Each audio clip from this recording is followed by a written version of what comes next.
Right now, as the country gears up for the 2017 general election, more Memoranda of Understanding or MOUs are expected to be signed between political parties.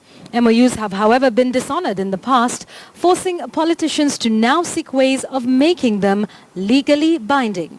And as Chris Thairu reports, some politicians now want the MOUs kept with the registrar of political parties, who will ensure that they are fully honored.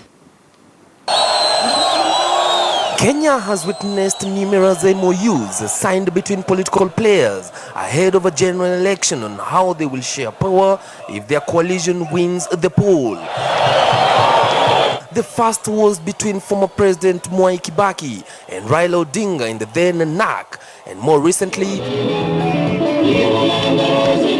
the MOU between Raila Odinga, Kalonzo Musyoka and Moses Wetangula prior to 2013 general elections. The MOUs have, however, been a subject of heated debate and at times led to bitter fallout whenever they are dishonored. The MOU that is there is between Kalonzo Musyoka and Raila Odinga. No one else. Mtu asiseme kwamba Wetangula is nothing to do with the court coalition agreement, which is filed with the registrar of political parties. Hiyo ni kutaka kuleta hali ya kutoelewana. To avoid this, some politicians are now taking measures to deal with the issue. Political parties are genuine in terms of their understanding. And if they have an understanding of any nature, that understanding should be put in that agreement as opposed to into other side agreements, where then it becomes a matter of conjecture as to an interpretation as to what that agreement meant or was supposed to mean.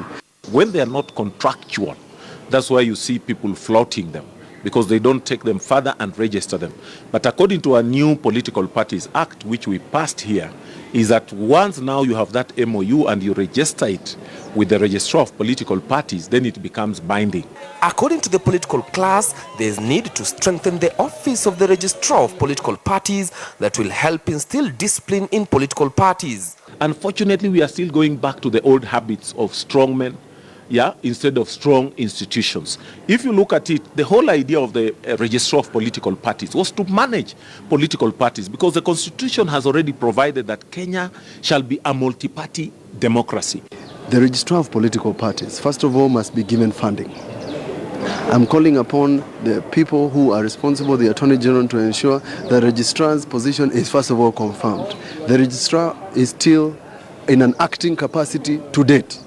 If the political parties would like to come together, they should have what we call mutual understanding, not MOUs, because MOUs are misleading, because people do not have commitment. When they're making all those MOUs, there's no commitment. So personally, I believe all those MOUs purely blackmail.